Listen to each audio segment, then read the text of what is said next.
guys, how's it going? Today's video is going to be a wrap-up of the 6 books that I read so far this year. I was gonna wait until the end of March and just do a wrap-up for the first quarter, but I'm doing a really big reading vlog next week, trying to read as many books as I can, and just in case that goes really well and I end up having like a million books to talk about, I'm just gonna do this wrap-up now. Although, maybe in saying that, I'm jinxing it, and I'm only gonna end up reading like half a book next week, and I'm gonna look like a fool to everybody who's watching in the future.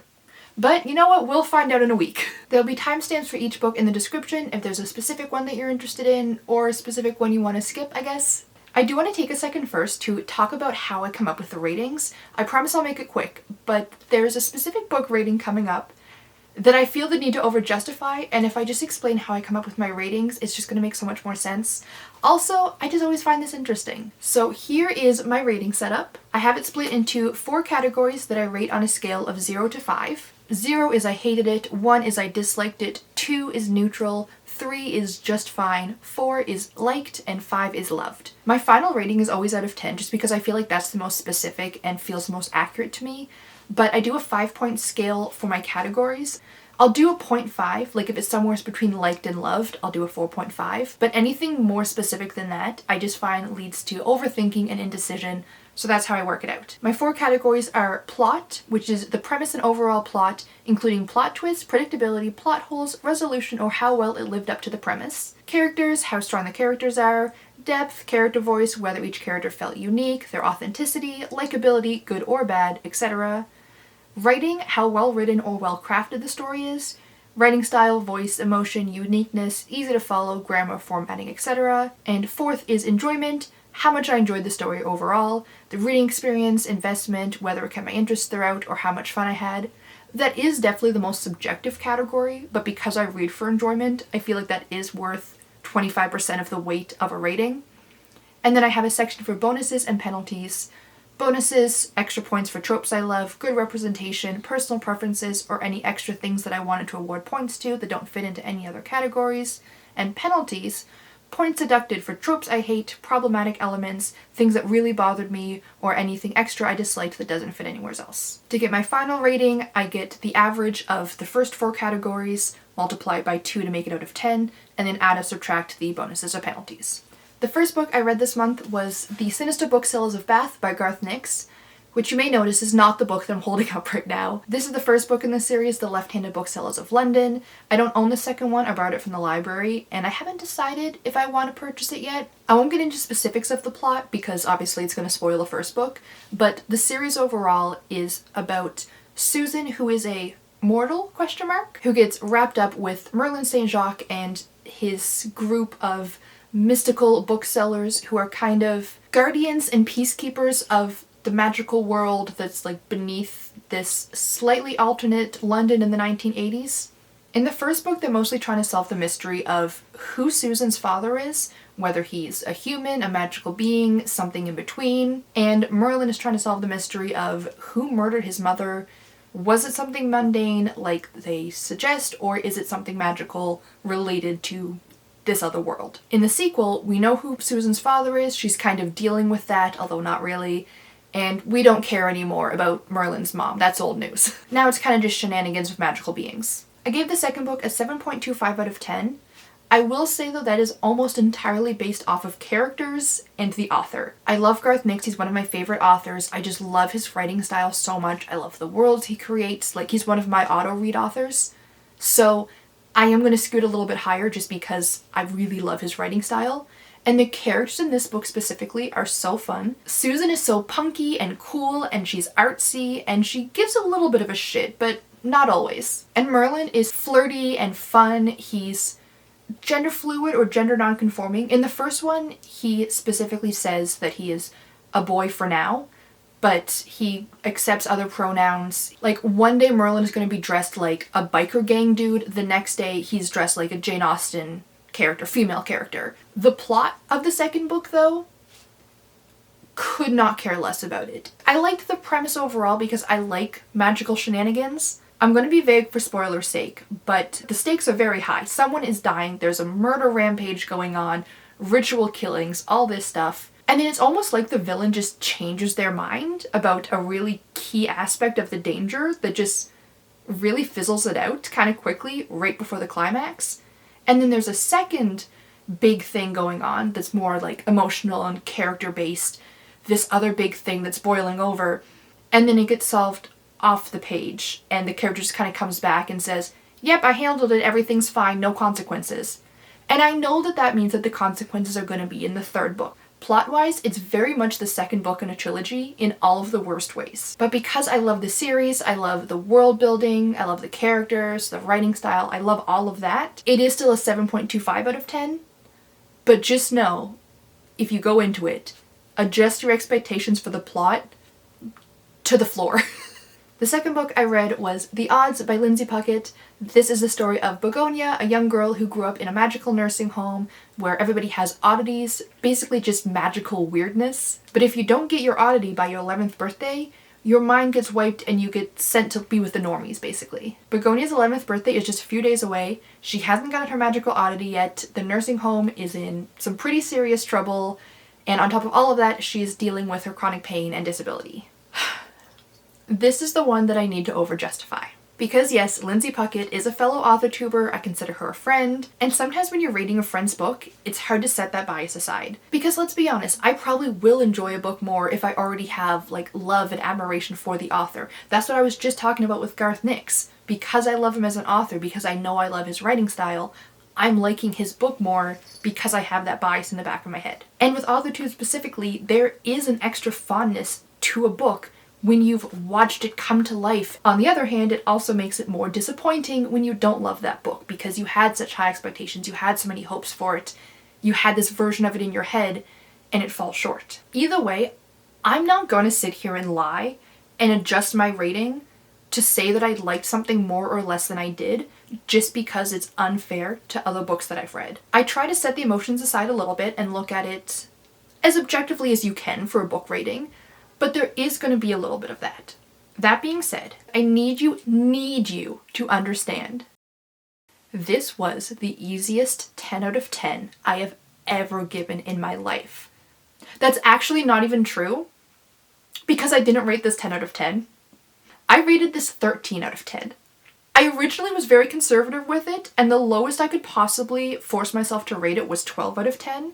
If I'm going by how I rate things like my standard scale with bonus points, 13 out of 10, which feels oddly appropriate. So let's break it down, because like I implied, I do need to over-justify this, not because I feel the need to defend myself, but because I want to hammer home how well-deserved this book's rating is. So let's start with plot. It is so whimsical and fun and silly. This is a middle grade book, and the way that the plot is structured is so perfect for middle grade. It's a little nonsensical, but in the right way. Things that are skimmed over and not explained, but in a way that just adds and suits the story. Like at one point they're trying to sneak into the attic and they need to put, I think it's toenails in the door. And luckily another character just happens to collect toenails. Why do they collect toenails? Why do toenails unlock this magical door? It doesn't matter. And that's the thing. And the way that it's presented in the story is like, it just does. Why are you asking stupid questions?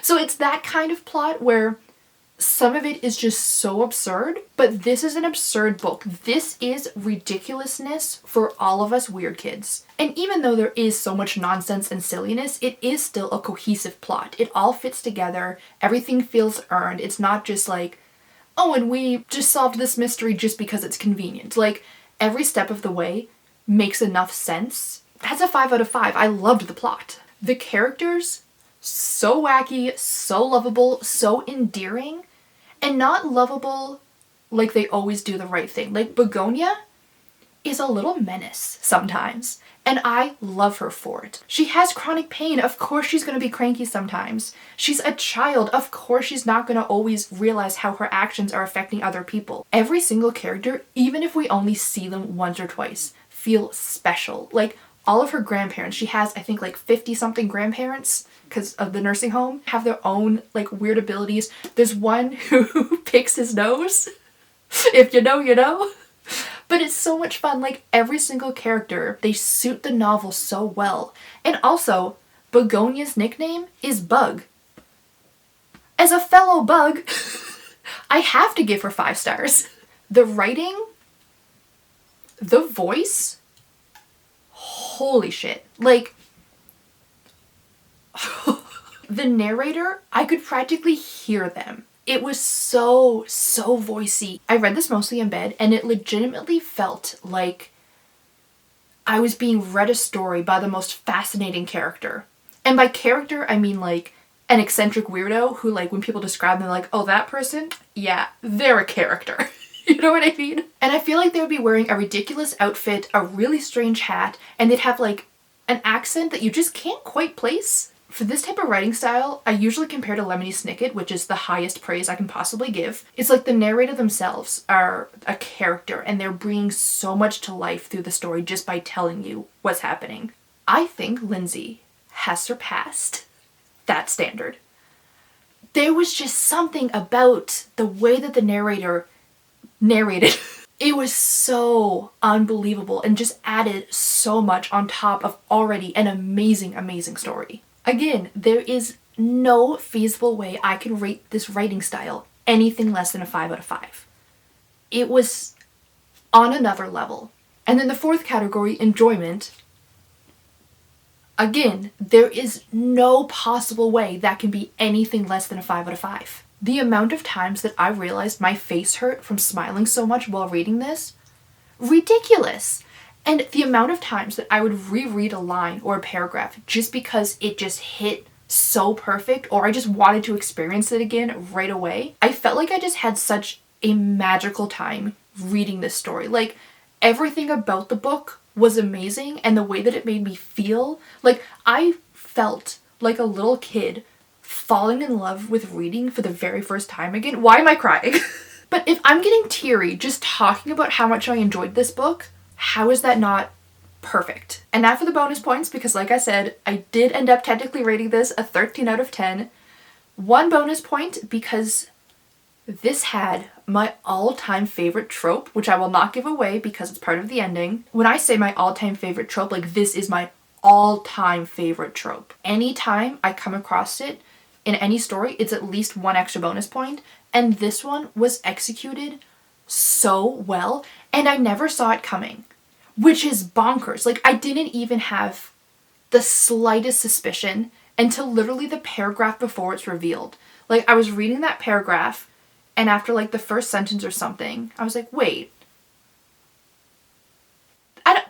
you don't mean, and then I got to the next paragraph and I was like, oh my gosh, like, I was so overwhelmed. And it's not like it came out of nowhere. Like, as soon as it was revealed, all of the clues just like became so obvious, and I was like, how did I not notice? I did not notice because it was so well written. I mean, it's my favorite trope, so I'm obviously gonna love it, but when it's a surprise too, oh, I was just hit. Actually, I'm gonna include the clip of my reaction, because I was actually gonna send this to Lindsay, but then I got shy and chickened out and I never did. So here's my reaction when I got to this point. Lindsay.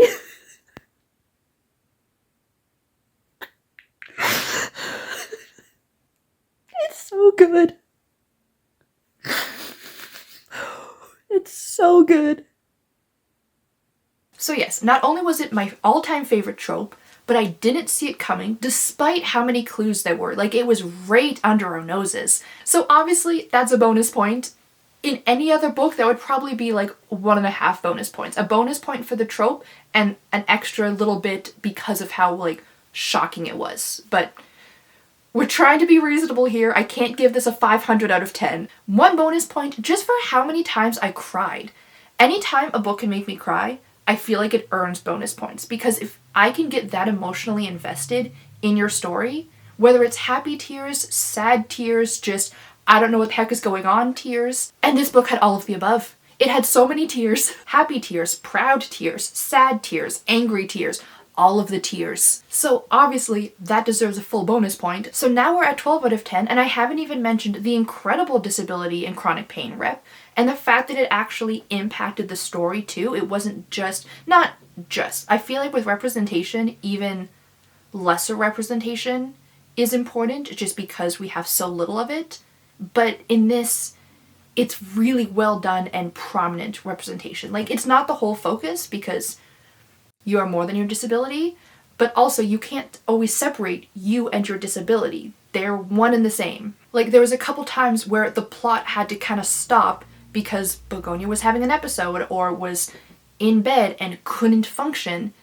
And so we just stopped what we were doing, because that's what it's like when you're living with chronic pain, chronic illness, disability, all of those things. Sometimes you just can't. And I love that Begonia was allowed to just not. And we didn't have to force the story to happen anyway. It was like, she cannot do anything right now, and so we are not doing anything right now. And I feel like, as somebody who also a lot of times has to just not, I think that especially if I'd been reading this as a kid, especially thinking of other kids reading this, to know that it's okay and that you're still going to continue your story even if today you can't do anything. But maybe in a couple days you can do something else. Like, I'm not going to cry again. That kind of representation is obviously going to be its own bonus point. So yes, on the surface, does it look a little bit ridiculous to rate a novel from one of my friends a 13 out of 10? Maybe. But how in good conscience could I rate it anything else? I know that some people shy away from middle grade because they think it's too childish or they think that it's just not rich enough for them. And I get that, but try it. Because this book is so good, it's so layered. It's not just, a silly little kid story. Like I said, the amount of times I cried, the amount of times that I've gotten teary talking about this book. And if you're also a fellow weird kid, you would get it. Like, this book gets you. Seriously, if there's one recommendation you take from this, read this book. Comment says so. Right? The next book I read was The Walls Around Us by Nova Ren Suma. The story is told in dual point of view. The first one is Violet, an 18-year-old ballerina who is living her dream, about to go to a really prestigious dance school, and Amber, who is living in a juvenile detention center, and her entire world is the other inmates and her tiny little cell, and accepting the fact that she will never have a normal life again. The two girls don't know each other, they don't have any sort of connection, except that they both know Oriana, who is Violet's best friend, who allegedly murdered 2 other ballerinas and is now sent to Aurora Hills Detention Center. This book is quite dark and heavy. There's a lot of brief but frequent mentions of their crimes and the situations that led them to make those decisions and what happened because of those decisions. Drug and alcohol abuse, murder, violence, things like that, but then also abuse and assault and rape, racism, poverty, corrupt justice systems, suicide, and all of that is in the context of minors. Again, it's a juvenile detention center. Most of our characters are teenage girls. I would say the ones that are either graphic or central to the story would be murder, graphic violence, and just overall corrupt justice systems and people of authority. I ended up giving this a 10 out of 10. I was actually reading this as an ebook. I borrowed it from my library, but about halfway through, I was just loving it so much that I knew I would want to reread it and tab it up one day. So I ordered myself a copy that just came in the other day. I really enjoyed this. I loved the writing style. Very dark, but very thoughtful and so poignant. It's a very good look at the justice system, specifically with how it treats minors and how it treats people who don't have other options. Especially in a lot of the crimes of these girls, they were victims of circumstance. Like, our main character, she is accused of killing her stepfather for reasons that are probably pretty easy to guess. And no one really looked past it. They just said, oh, well, you had this history, you did this bad thing, and now he is dead, and therefore you're going to get locked up for a long time. And the way that it's written, it's so unfair that just makes you angry. Like, she is a victim. She is the victim. And she's the one being punished. I did prefer Amber's point of view in the detention center just because that's so much more fascinating. But also Violet's was really well done too. You know, it's not just she's this perfect high schooler who is getting everything she wants and she has wealthy parents and all of this stuff. Like, you want to root for her to be a good person, and every time she's not, it just makes it a little bit sweeter. It does a really good job of giving you complicated feelings for every character, not only the so-called criminals who have supposedly done these bad things, but you root for them anyway because you can see the people underneath. I just love the way that the author kind of towed that line of what is good and what is bad and who's really innocent in anything. The writing style was also very flowery, but not in like a cute pretty way, like in a darkly beautiful way. And there's also some paranormal elements to this, and it gave it the perfect like dark creepy vibes where you don't 100% know what's going on. You know something is going on that shouldn't be happening, but you don't have enough answers to kind of get comfortable with it. You still don't know what to expect even when you're giving certain clues. So I really like that. I felt like that sense of unease really added to the story. My one complaint is the ending. I found like towards the very end, this book very quickly went from, oh my gosh, how are there only this many pages left, to, oh my gosh, how are there still this many pages left? Like something about the pacing just really didn't work. I feel like it was ambiguous, which you kind of want in a story like this, but I feel like they explained the wrong things. They explained certain things that I didn't feel like we needed to explain, and they left some things completely alone that I really would have liked to have at least some answer for. There's an incident. The timeline kind of jumps around a little bit, so you know that there's an incident coming up, but the whole thing is that you don't know exactly what's going to lead to it or why. You just kind of know something happens and you know what the consequences are.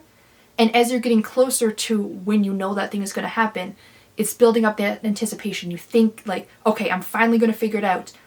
And then you get there and the narrator is just like, and anyways, and then the thing happens. So here's the consequences again. And it's like, okay, you can't spend that long building up the mystery of what happened and then just skip what happened. It's vague, but not in a way that's like mysterious and fun, just in a way that feels a little bit frustrating.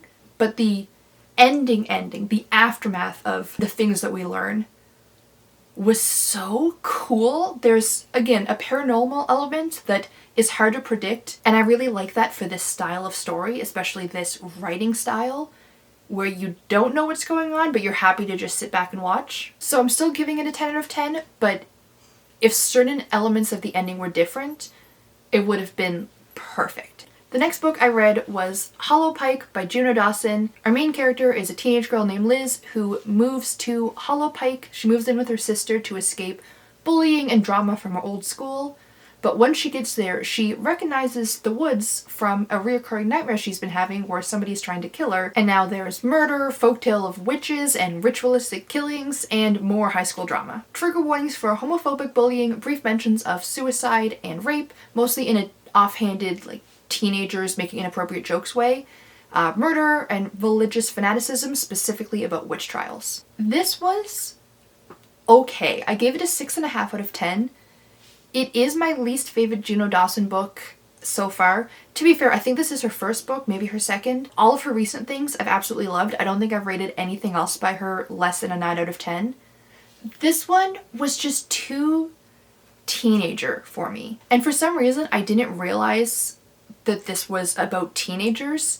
When I read the synopsis and they said that, you know, she was coming to a new place to start fresh, I for some reason assumed it was like a career and she's, you know, an established adult, not she's running from high school drama and, you know, miscellaneous rumors and stuff, and now she's in another school with another popular crowd, another group of misfits, and I just don't care. At one point, the popular girl bullying main character prints out a fake email that she's saying is from the main character, even though she spells her own name wrong, saying that she sold her baby on eBay or something, and then she spreads a rumor at school that that's what happened.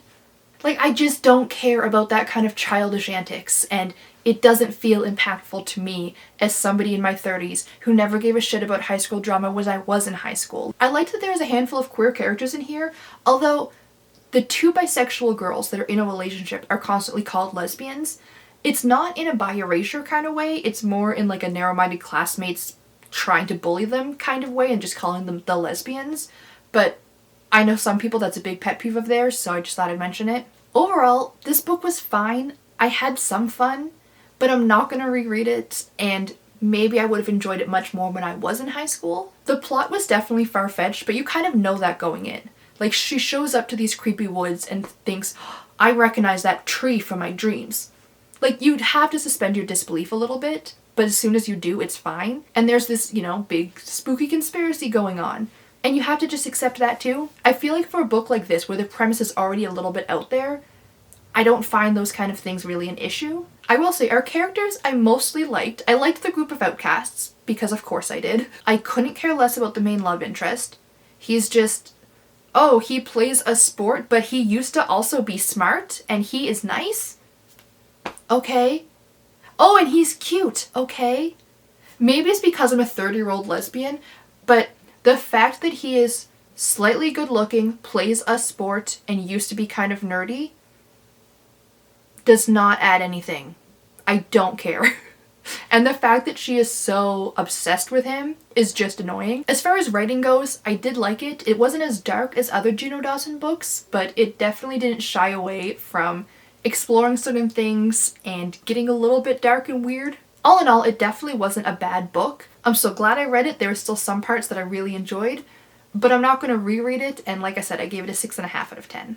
Next, I read an audiobook that was Riot Baby by Tochi Onyebuchi. Plot-wise, this is a dystopian, sci-fi, supernatural kind of elements. We're following Ella, who can see the future and teleport and be inside people's minds and possibly psychically kill people. And Kev, who's her brother, mundane, main character. But what this book is really about is the structure of racism in America and how the system is designed to work against people of color, in this book specifically Black people. Kev was born on the day of the Los Angeles riots in 1992, which is pretty much where reality starts to diverge after that, and we start getting into the more dystopian, paranormal weirdness. As an adult, Kev is now incarcerated, and Ella is using her abilities to communicate with him and to try to convince him that they need a revolution to fix the broken system. Trigger warnings, especially for racism and police brutality, those are very prevalent and very heavily discussed in the book. Also mentions of domestic abuse, death, murder, pregnancy complications, medical trauma, possible human experimentation. I only ended up giving this a 7 out of 10. The first, I'd say third of the story maybe, is all about Ella and her abilities and how she's coping with that and how she's having these horrible panic attacks because, you know, she walks down the street and she sees this newborn baby of one of her neighbors and she knows that he's going to get murdered at 10 years old in some sort of gang incident that has nothing to do with him. We're seeing her try to cope with this and trying to develop her skills and learn about her powers and what she can do with them. But the story has nothing to do with that. After the first third, we kind of just turn away from all of that and it's all Kev's story and how he is coping with the fact that he's basically imprisoned for the crime of being a Black man in America. So you get a third of a story of these psychic abilities and how it's affecting this girl and how she can use these powers to make a difference in the world. And then all of a sudden that's just a convenient explanation for why she can travel so fast and why she knows certain things and how she can communicate with her brother even though he's in prison and she's not allowed to visit him. It's like the book was two different stories at the same time, and it's only a novella. It's very short. There's not enough time to explain both. And Kev's segments are so well written. They're so fascinating. The author actually used to be a civil rights lawyer, and it shows, like, all of those scenes of the justice system and just the corruption and the law aspect. You can tell he has a very layered and deep understanding of it, and it just really brings it to life as both his law background and, you know, he's a Black man living in the US. And that story would have been fine too, but we had all of this other stuff clouding it up. And I think that specifically because the story started so heavy from Ella's point of view, like it's events leading up to the riots, and then that's the day that Kev is born. So he's not part of that first bit. It's her as a little girl, and her mom is pregnant and will be having her baby brother. Because Kev isn't even mentioned in the first third of the book, and it's all Ella and her powers and her internal struggle with all of this. The fact that Ella basically just gets pushed aside and all of the things we set up are just an excuse for how she's now helping her brother, who I guess is technically the main character, tell his story. It just didn't work for me. I much would have preferred if we just got his story, or if it at least started more with his story, and then if you wanted to introduce this sister character. But once you set all of that aside, I did enjoy what we had. Because the things that the book did do, it did really well. It was very in your face and uncomfortable in the right way. I will say, something that made it very hard to tell that it was dystopian is that it was shockingly accurate to things that are actually going on right now. This book was released early 2020, like pre-pandemic. So it was at least written a year or two before that. And in this dystopian horror that this author made up in this scary imagination, There's algorithms that replace the police and decide ahead of time if they think somebody is suspicious or not. And 2 years later, AI is released to the general public, and now we're seeing all of the effects of that and how AI is taking over things that it should not be taking over. And it's like, hey, this unrealistic what if that you made up is happening. There are police forces that are arresting these people for being suspicious and then keep adding in misdemeanors for little things that they've done while they're holding them awaiting trial and adding on time to their sentences when they've never been convicted of anything. Does any of that sound familiar?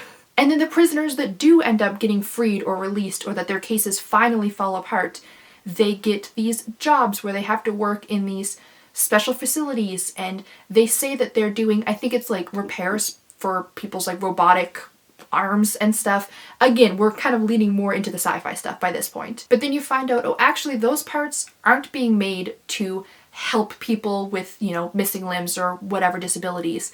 They're actually being used to augment the police, who are then turning it around and using it to hunt you.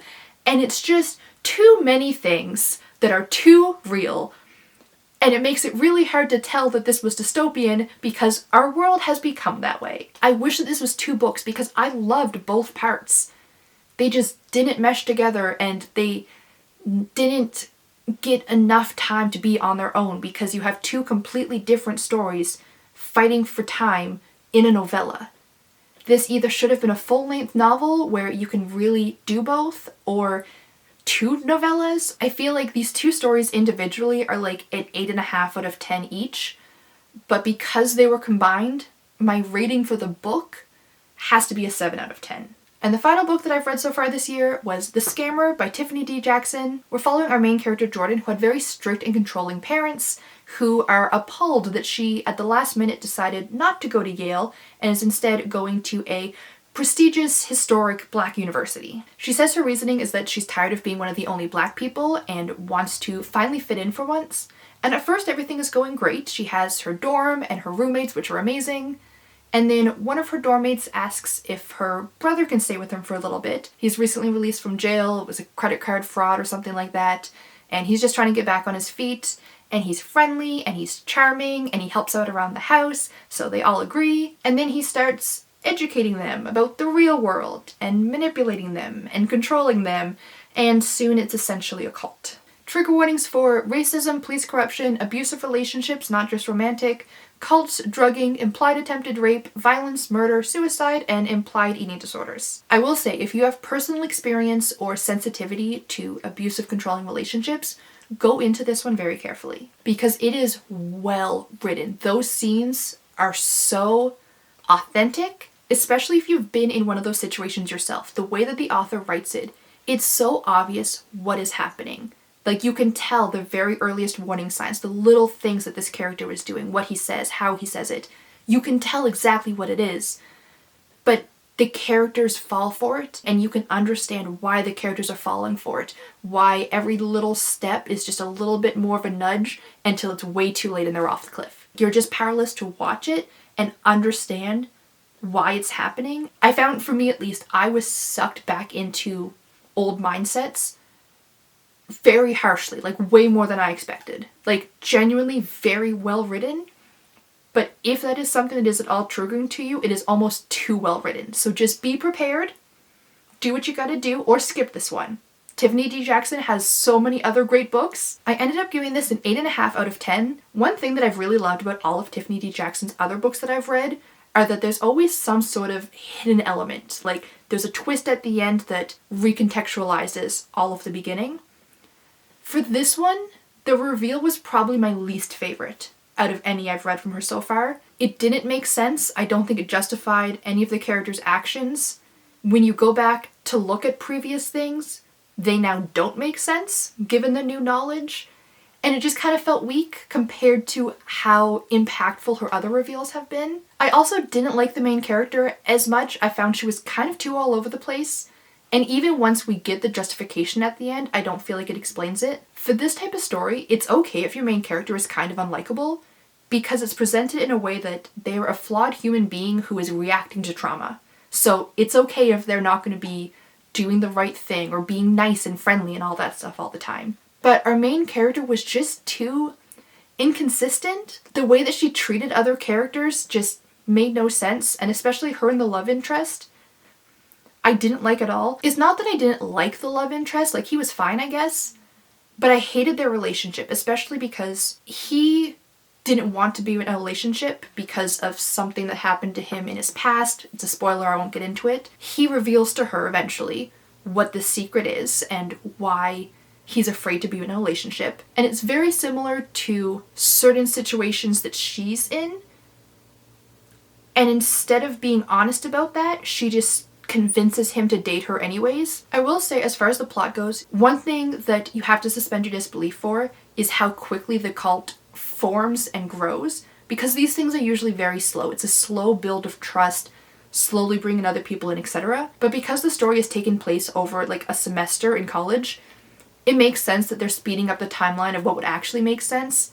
But because it's a story, you can kind of just go along with it. I will say though, overall this book was really good at playing with your emotions, and also had a lot of really good, important discussions on racism that I think were a different perspective than what I usually read, because we had an almost all black cast of characters. There's just a different layer watching black people discuss and argue with each other about blackness versus having a black person defend themselves against a white person. Like, there's a lot of discussion on the right way to be black. Specifically, Jordan's parents, they're trying to fit the stereotype of a white American picket fence family so perfectly that people forget that they're black, therefore erasing parts of their identity. And then you also have Devante, the cult leader, who is the complete opposite extreme. He rejects anything that is at all white. They're not allowed to have any sort of fashion that isn't specifically African inspired. One character isn't allowed to take her medication anymore because it was invented by a white man. And I know that the right choice is some gray area in the middle and different for everybody, I'm sure. And the book is making you question it and making you make those decisions and like asking you where you stand. And you can sit here and say that both of them are wrong.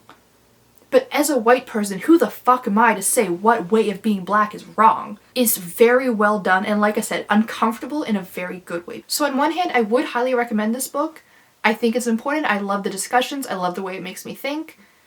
I love most aspects of the story itself. The controlling and manipulative aspects, like just on a personal level, just hit a little bit too close to home. Recommended, but with an asterisk. So that is it. Those are the 6 books that I've read so far this year. Usually I would have read more at this point, but I'm really happy with what I have read.